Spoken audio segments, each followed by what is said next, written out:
እንደ አውሮፓውያን አቆጣጠር በ1998 ዓ.ም ሐምሌ ወር ለንደን ከተማ በሚገኘው ዌስት ሚኒስትሪ በተሰኘው ቤተክርስቲያን ምዕራባዊ መግቢያ ላይ የ10 ሰማዕታት ሐውልት ቆሟል። ዲያትሪክ ቦኖፈር በዘመናችን ከነበሩ 10 ታላላቅ የክርስቲያን ሰማዕታት መካከል አንዱ ተደርጎ ለመታሰቢያው ሐውልት ተቀርጾለታል። በዚህ ቪዲዮ የቦኖፈርን ሕይወት ከልጅነት ዘመኑ ጀምሮ እስከ ሰማዕትነት ፍጻሜ ድረስ ያለውን ታሪክ ይዘንላችሁ ቀርበናል። ይህም ታሪክ እርሶም ራስዎን የሚያዩበትና የሚፈትሹበት ይሆናል ብለን እናምናለን።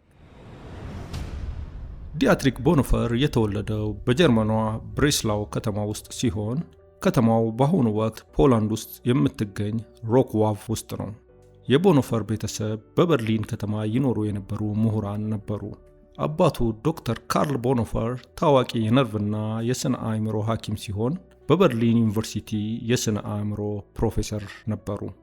እናቱ ፓውላ ደግሞ የጀርመን የመጨረሻው ንጉሥ የሁለተኛው ካይዘር ቪልሄም የቤተ መንግሥት ባለሟል ሴት ልጅ ሲሆኑ ፓውላ በወቅቱ ታዋቂ አስተማሪ ለመሆን እድል ካገኙ ጥቂት ሴቶች አንዷ ስትሆን በልጆቿ ሕይወት ላይም ከፍተኛ ተጽዕኖ ነበራት። ለረጅም ዓመታት ልጆቿን ቤት ውስጥ ራሷ ስታስተምር የቆየች ሲሆን ሁሉም ልጆቿ ሳይንስ፣ ታላላቅ የሥነ ጽሑፍ ሥራዎችንና ስነ ጥበቦችን እንዲያውቁ ታበረታታ ነበር። ፓውላ ልጆቿ ጠንካራ የክርስትና እምነት እንዲኖራቸውም ትመክራቸው ነበር። ዲያትሪክ በአስራዎቹ ዕድሜ በበርሊን በሚገኘው ኸርደር ጂምናዚየም ይማር ነበር። ጎበዝ ተማሪ ከመሆኑም በተጨማሪ ፒያኖ የመጫወት ታላቅ የሙዚቃ ተሰጥኦ ነበረው። ቤተሰቡም ወደፊት የሙዚቃ ባለሙያ ይሆናል ብለው ገምተው ነበር። ሆኖም ገና ከልጅነቱ ጀምሮ የሕይወት ዓላማ ምንድን ነው? ከሞት በኋላስ ሕይወት አለ? ገነትስ አለች? እና ዘላለማዊነት ማለት ምን ማለት ነው? የሚሉ የሕይወት ትልልቅ ጥያቄዎች በማንሳት የሕይወትን ትርጉም ለማወቅ ይፈልግ ነበር። እንደ አውሮፓውያን አቆጣጠር በ1914 እና በ1918 መካከል በተደረገው አንደኛ የዓለም ጦርነት ወታደሮች የነበሩ የሩቅ ዘመዶቹንና የጓደኞቹን የሞት ዘገባ ሲሰማ ከሞት በኋላ ያለውን ሕይወት ለማወቅ የነበረው ፍላጎት ጨመረ። 13 ዓመት እያለ ታላቅ ወንድሙ ዋልተር በ1918 በተካሄደው ጦርነት ላይ ከተገደለ ከጥቂት ጊዜ በኋላ የነገረ መለኮት ምሁር መሆን እንደሚፈልግ ለቤተሰቡ ሲነግራቸው ቤተሰቡ ደነገጠ። ወንድሞቹም ሳቁበት። አባቱም ተደናግጦ በውሳኔው ምንም አልተደነቀም ነበር። ዲያትሪክ ቦኖፈር በበርሊን የነበረውን የልጅነት ሕይወቱን ትቶ ብዙዎች ያልወደዱለትን የነገረ መለኮት ትምህርት በመማር ፓስተር መሆንን መረጠ። ምንም እንኳን ከቤተሰቦቹ ከፍተኛ የሆነ ተቃውሞ ቢደርስበትም ቦኖፈር በውሳኔው ጸንቶ ቆመ። በ18 ዓመቱ በበርሊን በሚገኘው ፍሬድሪክ ዊልሄልም ዩኒቨርሲቲ የነገረ መለኮት ትምህርቱን ጀመረ። ቦኖፈር ክርስቲያኖች እምነታቸውን በማህበረሰብ ውስጥ መግለጥ አለባቸው፣ እንዲሁም ክርስትና በተግባር የሚታይ እምነት መሆን አለበት በሚል ጽኑ እምነት የጀርመንን ቤተ ክርስቲያን የመለወጥ ታላቅ ህልም ነበረው። ይህን ህልሙን እውን ለማድረግ በባርሴሎና ውስጥ በሚገኝ አንድ የጀርመን ሉትራን ጉባኤ ረዳት ፓስተር ሆኖ ተቀጠረ። ቦኖፈር በዛን ወቅት ስለ ፓስተርነት ሥራ ምንም የሚያውቀው ዕውቀት አልነበረውም። እንዲሁም ለድሆች፣ ለችግረኞች ብዙም ርኅራሄ አልነበረውም። ነገር ግን በስፔን ውስጥ በነበረው የእርስ በርስ ጦርነት ወቅት በባርሴሎና ከተማ ውስጥ ከድሃ ስፔናውያን ጋር ያደረገው ኅብረት አይኖቹን ከፈተለት። በዚህም ወቅት ነበር ቦኖፈር ከነገረ መለኮት ምሁርነት ወደ አዛኝና ርኅሩህ ፓስተርነት የተቀየረው። በ1931 ዓመተ ምህረት ዲያትሪክ ወደ ጀርመን ተመልሶ ፓስተር ሆኖ ተሾመ። በ25 ዓመቱ በርሊን በሚገኘው ዩኒቨርሲቲ መምህር ሆኖ ተቀጠረ። በአውሮፓ የሚገኙ የክርስቲያን አብያተ ክርስቲያናት አንድ ለማድረግ በተቋቋመው ዓለም አቀፍ የቤተ ክርስቲያን ኅብረት እንቅስቃሴ ለመሳተፍም ከፍተኛ ፍላጎት አደረበት። በ1931 በእንግሊዝ በካምብሪጅ ከተማ በተደረገ አንድ የአብያተ ክርስቲያናት ጉባኤ ላይ ቦኖፈር የጦር ሰራዊትና የመከላከያ ሰራዊት መጠን እንዲቀንስና የአውሮፓ ሀገራት በሰላም አብረው እንዲኖሩ ጥሪ አቀረበ። ሆኖም ግን በአንደኛው የዓለም ጦርነት ላይ ወታደር የነበረው ኦስትሪያዊው አዶልፍ ሂትለር ለጀርመን ሙሉ በሙሉ የተለየ እይታ ነበረው። እንደ አለመታደል ሆኖ የሂትለር ራዕይ ከቦኖፈር ራዕይ ይልቅ ጀርመናውያንን የበለጠ የሚማርክ ሆነ። አዶልፍ ሂትለር የአርያን ዘር ያላቸው ጀርመኖች በዓለም ላይ የበላይ ዘር ናቸው ብሎ ያምን ነበረ። በዚህም ጊዜ ጃፓናውያንና ጣሊያናውያን ስለ ራሳቸው ተመሳሳይ እምነት ነበራቸው። በ1930ዎቹ በጀርመን ውስጥ ታላቅ ሁከት የተከሰተበት ወቅት ነበር። የጀርመን ሕዝብ በአንደኛው የዓለም ጦርነት በደረሰባቸው ሽንፈትና በንጉሳዊው አገዛዝ ውድቀት ምክንያት ተስፋ ቆርጠው ነበር። ከዚያም በኢኮኖሚ ውድቀትና በታላቁ የኢኮኖሚ ውድቀት ግሬት ዲፕሬሽን ወቅት በነበረው ከፍተኛ የሥራ አጥነት እንዲሁም ከ1918 በኋላ በነበረው የዌይማር ሪፐብሊክ አለመረጋጋት ሕዝቡ ከባድ ስቃይ ውስጥ ነበር። በዚህም ጊዜ ማራኪ ስብዕና ያለው አዶልፍ ሂትለር ለሕዝቡ የጸሎት ምላሽ የሆነ ሰው መስሎ ተገለጠ። ሂትለር የጀርመን ሕዝብና ሀገራችን በእግዚአብሔር እጅ ናቸው በማለት ተናገረ። እንደ አውሮፓውያን አቆጣጠር በ1933 ዓ.ም ጀርመናውያን ሂትለርን የጀርመን መሪ አድርገው መረጡ። ሂትለር የጀርመንን ሕዝብ ክብር መልሶ እንደሚያመጣ ቃል ገባ። ነገር ግን የጀርመንን መንግሥት መምራት ብቻ በቂ መስሎ አልታየውም ነበር። ቤተ ክርስቲያንንም በቁጥጥር ስር ማድረግ ፈለገ። የጀርመን አብያተ ክርስቲያናት በብሔራዊ ስሜት ተጽዕኖ ስር ስለነበሩ የናዚን መነሳት በደስታ ተቀበሉ። አብዛኞቹ የጀርመን ክርስቲያኖች የናዚን ሥርዓት የምትደግፍ ቤተ ክርስቲያን እንዲፈጠር ድጋፍ መስጠት ጀመሩ። ሁሉም ክርስቲያኖች ለናዚ ርዕዮተ ዓለም እንዲገዙና የመንግሥትን የአርያን ሕጎች በቤተ ክርስቲያን ውስጥ ተግባራዊ እንዲሆኑ ግፊት አደረጉ። በዚህን ጊዜ አንድ የቤተ ክርስቲያን ፓስተር እንዲህ ሲል ጽፏል። ክርስቶስ በአዶልፍ ሂትለር በኩል ወደኛ መጥቷል። ጀርመን በከፍተኛ ለውጥ ላይ ነበረች። ቦኖፈርን የመሰሉ ሰዎች ደግሞ ይህ ለውጥ አልተመቻቸውም ነበር። ቦኖፈር ረጅም፣ ጠንካራ አካል ያለው ወጣት ነበር። እንደ እናቱም ሰማያዊ አይኖችና ቢጫ ፀጉር ነበረው። ዲያትሪክ ቦኖፈር ሂትለር የጀርመንን ቤተ ክርስቲያን ለመቆጣጠር ያደረገውን ሙከራና የናዚ የአርያን ርዕዮተ ዓለምን በይፋ ተቃውሟል። ቦኖፈር በዚህ ጊዜ ከሥርዓቱ ጋር ግጭት ውስጥ የገባ ሲሆን ዲያትሪክ በሕይወት መቆየቱ በብዙዎች ዘንድ አግራሞትን የጫረ ነበር። ሂትለር የጀርመን መሪ ሆኖ ከተመረጠ ከ2 ቀናት በኋላ ጀርመናውያን አዲሱን መሪያቸውን እያወደሱ ሳለ ቦኖፈር በሬዲዮ ላይ ቀርቦ አዲሱን የጀርመን መሪ በመተቸት በጀርመን ውስጥ ስላለው የናዚ አጀንዳ በግልጽ ለሕዝቡ አስጠነቀቀ። ንግግሩንም ሳይጨርስ በድንገት በቤተ መንግሥት ትዕዛዝ ስርጭቱ እንዲቋረጥ ተደረገ። በሂትለር ከፍተኛ የሆነ ጫና የቤተ ክርስቲያን መሪዎች አዲስና ሙሉ በሙሉ ከናዚ ጋር የወገኑ አመራር መረጡ።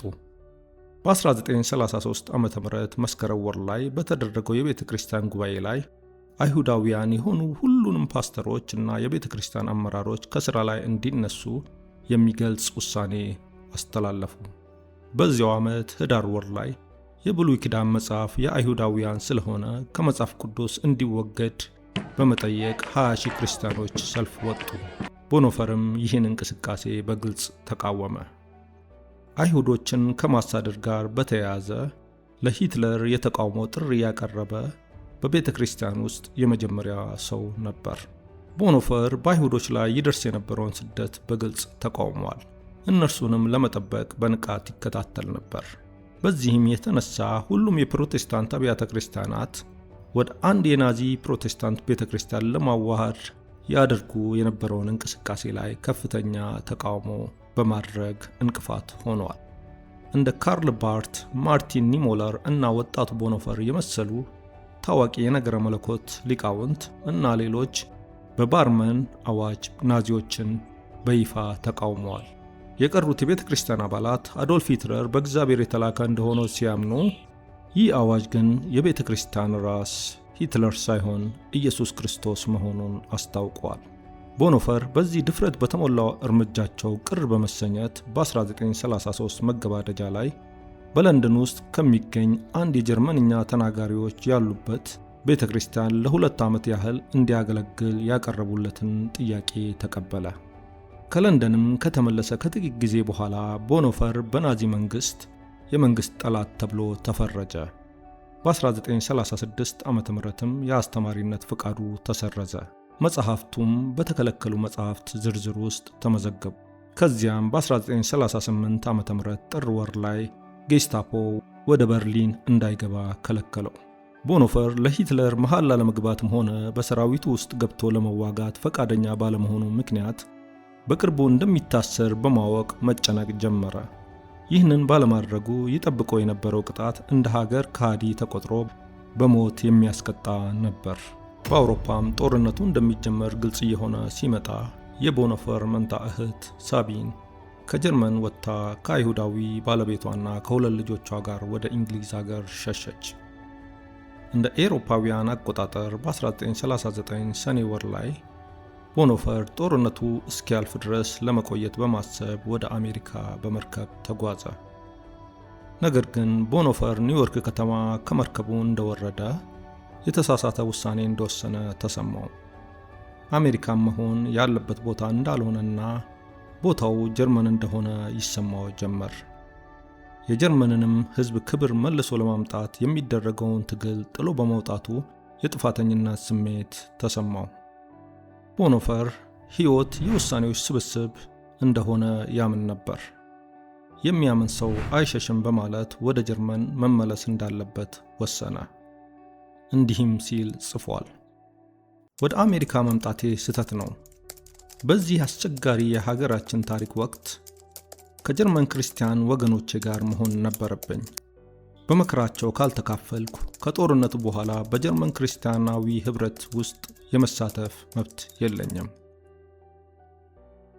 ቦኖፈር ክርስትና አዶልፍ ሂትለርን መቃወም ካልቻለ ትርጉሙ ምን እንደሆነ አሰበ። ለእርሱ ክርስትና በተግባር የሚታይ እምነት ነው። ደቀ መዝሙርነትም ብዙ ዋጋ እንደሚያስከፍል ጽፎ ነበር። በጨለማው ሰዓት ጥሏት ከሸሸ የጀርመንም ቤተ ክርስቲያን እንደገና በመገንባትና በማጽናናት እንዴት አድርጎ ሚና መጫወት እንደሚችል ያሰላስል ነበር። አሜሪካ ውስጥ 26 ቀናት ብቻ ከቆየ በኋላ በሐምሌ ወር 1939 ከጦርነቱ በፊት አትላንቲክ ውቅያኖስን እንዲያቋርጥ በተወሰነው የመጨረሻው መርከብ ወደ ጀርመን ተመለሰ። ቦኖፈር ወደ ጀርመን እንደተመለሰ በይፋ እንዳይጽፍና እንዳይናገር እገዳ ተጣለበት። ከሁለት ወርም ባነሰ ጊዜ ውስጥ እንደ ኤሮፓውያን አቆጣጠር ነሐሴ 1 ቀን 1939 ዓ.ም ሂትለር በፖላንድ ላይ በፈጸመው ጥቃት የሁለተኛው የዓለም ጦርነት አስጀመረ። ቦኖፈር ለወታደራዊ አገልግሎት እንዲመዘገብ ታዘዘ። ወታደራዊ አገልግሎትን ለመቃወም የፈለገ ሁሉ እንደ ሀገር ከሃዲ ስለሚቆጠር አብዛኛውን ጊዜ በሞት ያስቀጣ ነበር።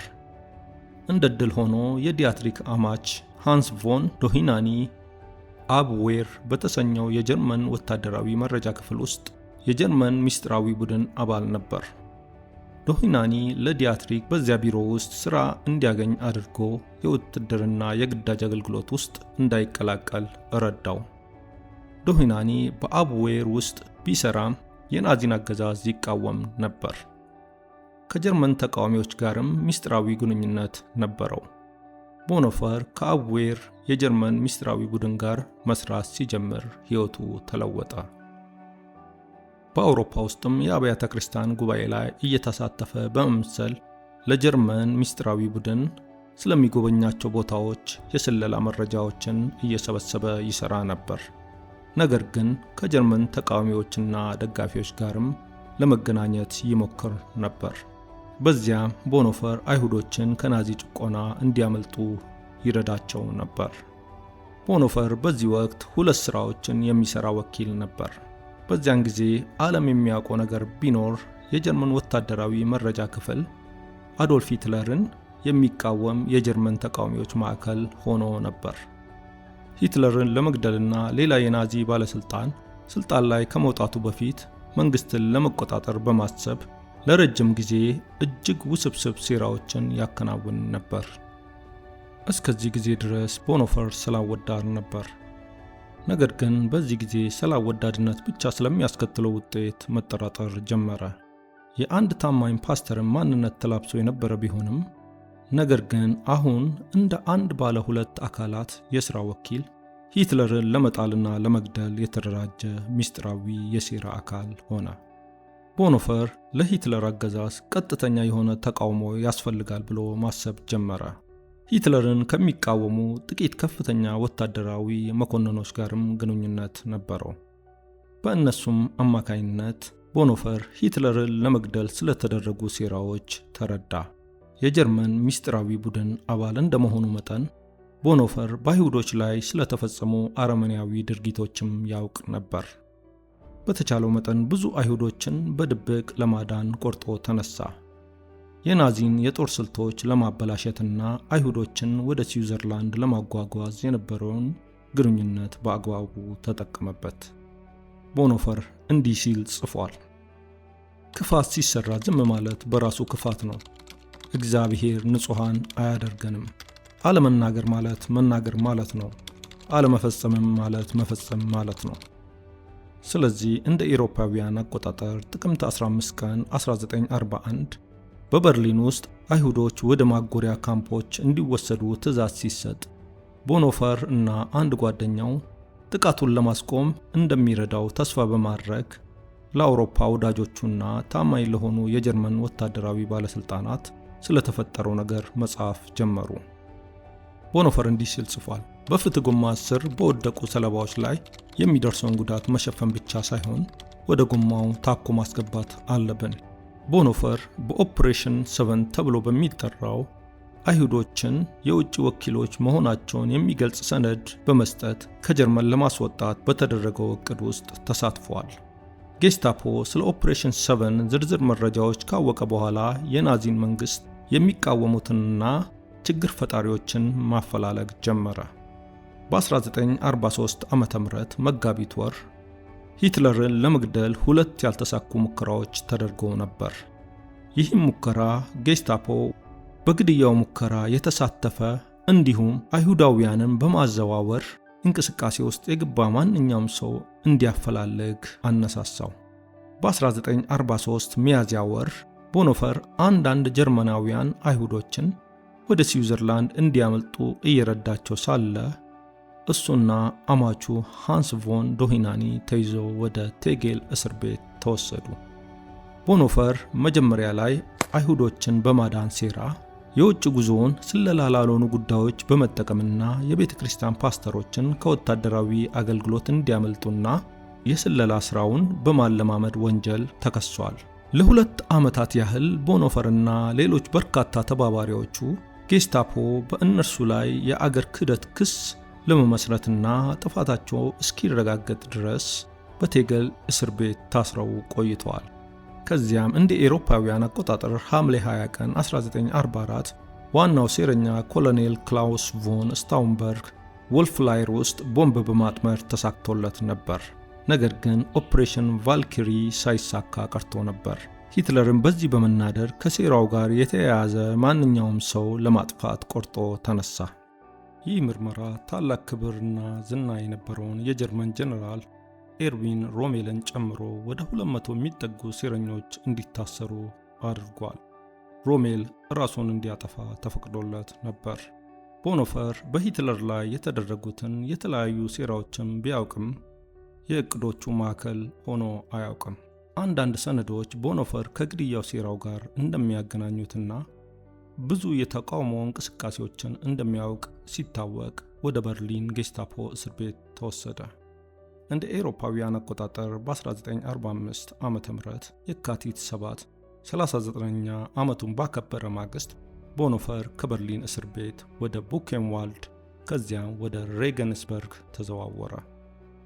ከአንዱ እስር ቤት ወደ ሌላው በወታደራዊ የጭነት መኪና ጀርባ ላይ በሰንሰለት ታስሮ ሲጓዝ ቦኖፈር ወንጌልን ለሌሎች እስረኞች ያካፍል ነበር። እድል ባገኘ ቁጥር ዝምተኛው ቦኖፈር ሌሎች እስረኞችን ያጽናና ነበር። በኢየሱስ ክርስቶስ ወንጌል ላይም ያለው እምነት በግልጽ ይናገር ነበር። በሚያዝያ ወር 1945 ዓመተ ምህረት መጀመሪያ ላይ የሶቪየት ጦር የበርሊን ዳርቻ ላይ ደርሶ ነበር። አዶልፍ ሂትለር የቀሩት ሴረኞች ቦኖፈርን ጨምሮ እንዲገደሉ የኤስኤስ አለቃውን ሄይንሪች ሄምለርን በግል አዘዘው። ቦኖፈር ከግድያው ሴራው ጋር ግንኙነት አለው ተብሎ ተወንጅሎ በመጨረሻ ሚያዝያ 8 1945 ወደ ፍሎሰንበርግ ማጎሪያ ካምፕ ተላከ። ፔንቤስት የተባለው በወቅቱ ታስሮ የነበረው አንድ የብሪቲሽ አየር ኃይል ፓይለት ስለ ቦኖፈር እንዲህ ሲል ጽፏል። ቦኖፈር በጣም የተረጋጋና የተለየ ሰው ነበር። በዚያ የጨለማ እስር ቤት ውስጥ ነፍሱ ታበራ ነበር። ካገኘኋቸው ጥቂት ሰዎች መካከል እግዚአብሔር እውነተኛና ዘወትር ቅርብ እንደሆነ እንዲሰማኝ ያደረገ ሰው ነው።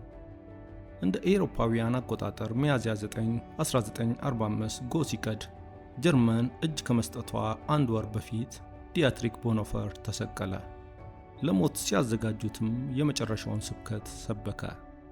ቃላቶቹም በፔንቤስት ተጽፎ ነበር። ቦኖፈር እንዲህ ሲል መናገሩን ያስታውሳል። ይህ ለኔ የሕይወት መጨረሻ ሳይሆን የሕይወት መጀመሪያ ነው።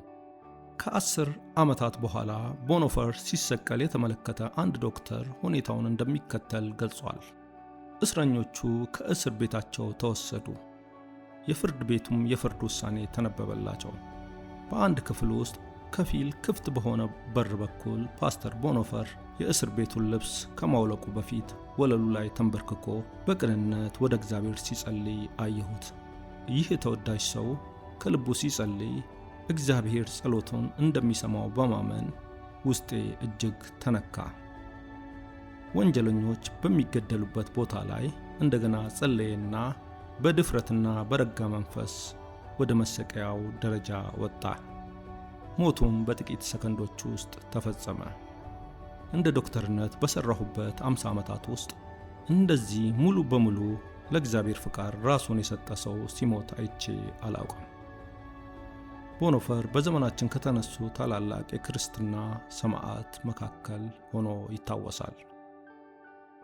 ሂትለርን መቃወሙ ለሌሎች ታላላቅ የዘመናችን መሪዎች የነጻነት ታጋይ ማርቲን ሉተር ኪንግና የጸረ አፓርታይዱ ታጋይ ሊቀ ጳጳስ ዴዝሞንድ ቱቱ ምሳሌ ሆነ። እሱ በሁከቱ ውስጥ ለነበረው ዓለም የላቀ ምስክር ነው። የቦኖፈር የሕይወት ታሪክ እኛንም ይሞግተናል። ክርስትና ከአንደበታችን አልፎ ሕይወታችንን ሊለውጥና ሊያሳድግ ይገባል። ቦኖፈር በእስር ቤት በነበረበት 2 ዓመታት ውስጥ ዘ ኮስት ኦፍ ዲሲፕልሺፕ የተባለ መጽሐፍ ጽፏል። በዚህም ታዋቂ መጽሐፍ ውስጥ እውነተኛ ደቀ መዝሙርነት ውድ ዋጋ እንደሚያስከፍል በግልጽ አስቀምጧል። ለመታዘዝ፣ ለመሰዋት፣ ለመሰጠት፣ ለሚታይ ቁርጠኝነት ጸጋን አቅልሎ ሰበብን ማስቀመጥን አጥብቆ ተቃውሟል። በምትኩ ውድ የሆነውን ጸጋ ሰበከ። እንዲህም ሲል ጽፏል።